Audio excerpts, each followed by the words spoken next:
मी Madhukar Kharade, Farmson agri solution company Nashik या कंपनीचा प्रतिनिधी. मी आज वडनेर बुद्रुक या ठिकाणी संतोष शेठ चौधरी यांच्या प्लॉटमध्ये आलो आहे. मी त्यांना 10 दिवसापूर्वी मेटाबॉलिझ वापरण्यासाठी सांगितले होते, तर त्यांना आपण त्यांच्या तोंडून त्यांचा अनुभव विचारूया. शेठ, आपलं नाव सांगा. नमस्कार सर, माझं नाव चौधरी संतोष, राहणार वडनेर, तालुका पारनेर, जिल्हा अहमदनगर, जिल्हा अहिल्यानगर या ठिकाणी मी राहत आहे.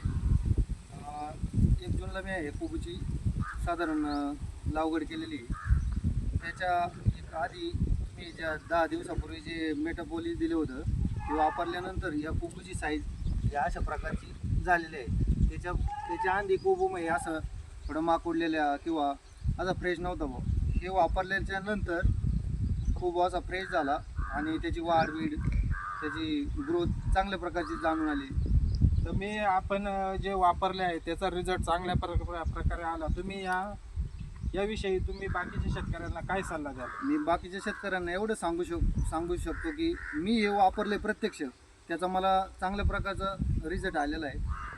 बाकीच्यांनी पण हे वापरून पाहिल्यानंतर त्यांनाही त्याचं हे कळन भाऊ तर त्याचा रिझल्ट कसं काय भाऊ, आणि त्यांनी वापरावं. हे वापरल्यानंतर त्यांना ते चांगलं वाटेल.